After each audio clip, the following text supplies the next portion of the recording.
Both of these drones, the new DJI Mavic 3 Classic and the Autel Lite Plus 6K drone, both have major things in common. For example, battery life is about the same, image transmission and range is about the same, and they both have night modes built into them with image processing, where they both process the image on board the drone itself to clean up any noisy footage at night to give you the best possible results. This seems to be where the technology is going, giving you the best results out of camera, and both of these drones have these features in common. But that's pretty much where it stops. Even though these drones may seem competitive, they have some staunch differences. Starting with the Mavic 3 Classic, this drone has sensors all around. Front sensors, rear sensors, top sensors, bottom sensors, side sensors.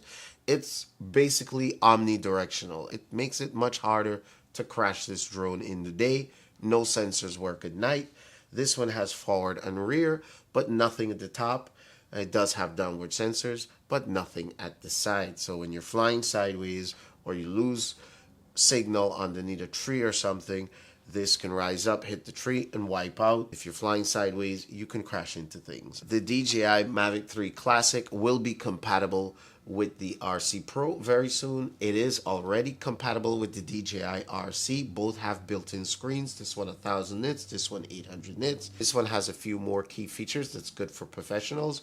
This one is great for hobbyists and light professional work as well. Apart from that, you could also get this drone with the standard or stock DJI controller. So basically you can fly this drone with 3 controllers, not just 2. Whereas the Autel Lite Plus right now can only work with this controller. It's a stock standard controller that comes with the drone, and it's pretty nice. It's a good controller. It's beefy, it's bulky, but the battery life by the time you fly the Fly More combo, which is 3 batteries, this controller is probably dead. So you need some kind of external charger or battery. Whereas all the controllers that sell or work with the Mavic 3 all have great battery life. Like, they last really long. However, Autel does have a new smart controller. I'll leave a link up here to Original Dobo's video. He just spoke about it, and it's going to be compatible for this drone. Now, the Mavic 3 has one huge camera advantage, and that is the sensor is much bigger. This is a 4/3 sensor. That was groundbreaking technology last year, and it's here, and Autel still hasn't matched it. As a matter of fact,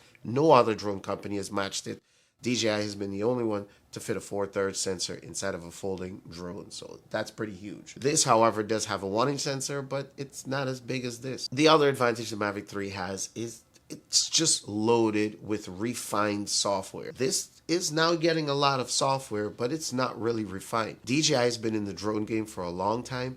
They have been developing these softwares, and every new drone that they have been releasing, it just keeps getting better and better and better and better. The new features now where you can cruise control lock while you're flying, that's insane. That takes a lot of coding, and that's nice that DJI has it in there. Their tracking works really well for a GPS drone. Obviously nothing like a Skydio 2, which is what I use for all my tracking needs, but this is probably the best you'll get out of any cinematic drone out there. Last but not least, their Waypoint hyperlapse, which is probably the main reason that I purchased this drone. The Mini 3 does have it too, and it does do it in vertical mode, which I'm surprised this camera didn't come with the vertical technology. They could have made it so the camera goes and films vertical video and vertical photos, but they chose not to. I don't know why. That was like the only big bummer for me, so I'm going to mention it, get it out the way now. But apart from that, the hyperlapse on this drone will be fantastic, and the image quality will be better than the Mini 3. Pair that with the great battery life,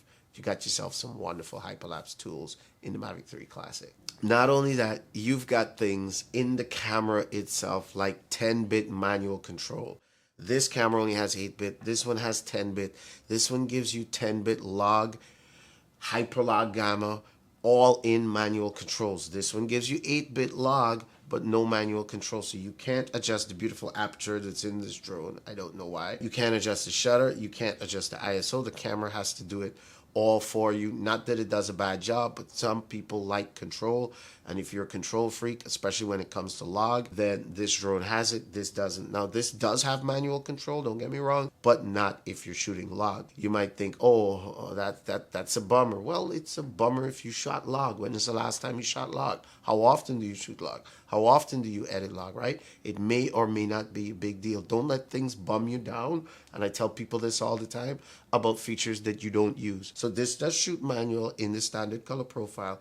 It's just log. Now, this does have a better processor, and that's probably why it costs more, right? Apart from the bigger image sensor. We'll talk more about that later. But yes, this does stuff like tracking while monitoring, using all the sensors around it to compute in real time to avoid objects, right? That takes a lot of processing power. And that's probably one of the reasons why they didn't drop sensors on this, because they just don't have the processing power, right? This does. And that's why this drone can also do things like quick shots. If you like the quick shots, you're not that big on cinematic or flying, but you just want the shots, the master shots, this drone can do it, and it can do it in log. So you can get professional color grading footage while it's doing these executed shots by itself. And that's probably why it costs more. We'll come to that in a sec. Now, the Lite Plus is no slouch. This does have a few advantages or features of its own that's unique to this. It's got carbon fiber arms. All of them come with some form of carbon fiber, either white carbon fiber, black, gray carbon fiber, depending on which color you get. Yes, I said color you get. This comes in a variety of colors, 3 different colors. It comes in white, comes in gray, and comes in the classic Autel orange. So you have a variety when it comes to this. The Mavic 3, you either get it in the gray or you don't get it at all. Now, even though this is a smaller sensor, it's just a 1-inch sensor compared to the 4/3, it shoots in a higher resolution. This camera shoots in 5.4K, which is huge for people like me. I love shooting in 5.4K. It allows me to crop in after and reframe and tweak and focus on, shift the image to different parts and zoom in. So it gives me a lot of flexibility. I'll take 8K, I'll take 10K, I'll take the highest resolution I can possibly get. And this drone offers it. Again, it's not a bummer thing where you look at, okay, this drone costs more, but how come it doesn't have 5.4K? Stop and think, when's the last time you shot in 5.4K? 4K is pretty much, well, 1080p is industry standard, and both of these drones shoot 4K, so be honest. Are you really going to put your drone in 5.4K and shoot and take it home and edit? Do you have a good computer? Is this something you're willing to do? If not, don't let stuff like that bum you down. This drone is 895 grams. This one is only 820 grams. So it is a little bit lighter, and you can feel it when you pick it up. And primarily because this is more small and compact. This is kind of big and a little bit more beefy and laid out, which is not bad either. But if you're really looking to conserve space, this one is a tad smaller and a tad lighter. Okay, this one could be a huge deal potentially for people who use their drones for work in big cities. This one has no restrictions. This one has the DJI restrictions that DJI is famous for. May or may not be a big deal to you depending on where you live, depending on where you fly normally, and where you potentially plan on flying or visiting. So just take that into consideration. I don't want to get into which one's better or not. Everyone's different. Everyone has different needs. They fly different places. So just bear that into consideration. This one has some really cool LED lights in the front. These LED blue lights are bright and they are blue, and you cannot miss this drone at night anywhere.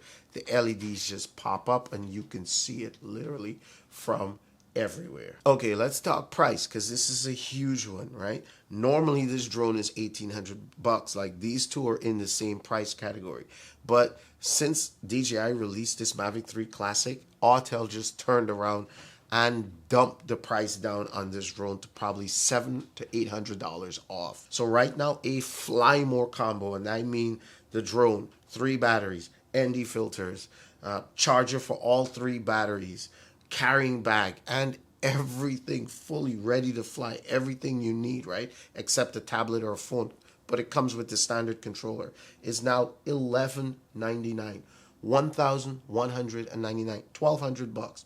It's unbelievable. and you get it in any color that you want for $1,200. Fly More combo, that price is insane, especially with the new smart controller coming out, which is going to be around $750. You even add that in, you're probably at $1,900 total all in on this drone. Whereas this guy, just to get up and flying with the standard controller, I don't mean the DJI RC or the RC Pro, I just mean the bare standard DJI controller. By the time you buy the Fly More combo, which this is like 600 and change, by the time you buy ND filters, because the Fly More combo doesn't come with ND filters, so you have to buy this, comes with one battery, and the stock controller is $15.99 just to get started, right? $15.99 to get equivalent in this. For this is going to roughly cost you $2,378. Whereas this one equivalent is just $1,199, $1,200. So 12 twos, $2,400. Yeah, this package is pretty much double this. So even though this has more, the question of the day is going to be, is it worth double the cost of this drone? You might be satisfied with this and save half of the money instead of going and invest in this. Or you could put a nice package together with this and then buy the smart controller separately, and you're happy with that. This takes care of all your needs. You really don't need all of this. But if you want those features, money is no option. Pixel peeping and details is not a big deal to you, then you might as well just go ahead and pick up the classic or the original Mavic 3 that has the telephoto camera, because that's a cool feature to have as well for just $400 more. I honestly, and I'll say that now, thought DJI was going to take off $600, which I thought was fair for this version without the tele camera. If you're a hobbyist and you like taking photos and you want that zoomed in look, I think paying the extra $400 for the telephoto camera is definitely worth it. So even though this camera might seem like the clear winner with the 4-thirds sensor, with the ability to shoot DCI 4K at 120 FPS, 200 megabits bit rate versus this 120 megabits bit rate, right? And a 1-inch small sensor. This having 10-bit, this only having 8-bit. This one even shoots HLG, and it has a wider field of view at 84 degrees, which this one only has an 82 field of view. You might think this is a clear winner in terms of cameras, but things are not always that simple as what you see on pen and paper, because this little guy has a few things as well built into the camera. Don't forget, higher resolution at 5.4, or what's called consumer 6K. It also shoots a higher resolution in photos, so if you're a photographer, that could be a big deal for you, right? I'm just saying. And it has a 16x digital zoom, so if you do want to do a little bit of inspection work, right, then you got good digital zoom, nothing for photography, but a little bit of inspection work. Whereas this, you'll have to pay an extra $400 if you want the telephoto camera. Other than that, you're stuck with 3x zoom, which ain't bad either. So things aren't always as it seems on pen and paper. My concern is, am I going to just get the smart controller and keep this drone, or am I going to love this drone and really want to keep it? So let's get out of the studio, get these two drones up in the air, get some sample shots, let's analyze it. Are you ready? Let's do this. Make sure you become a Patreon, guys. Big benefits to Patreon. Get direct access to me. Any questions? I'm right here on Patreon. Support this channel, and there's benefits. Last Mini 2 went all the way to the UK.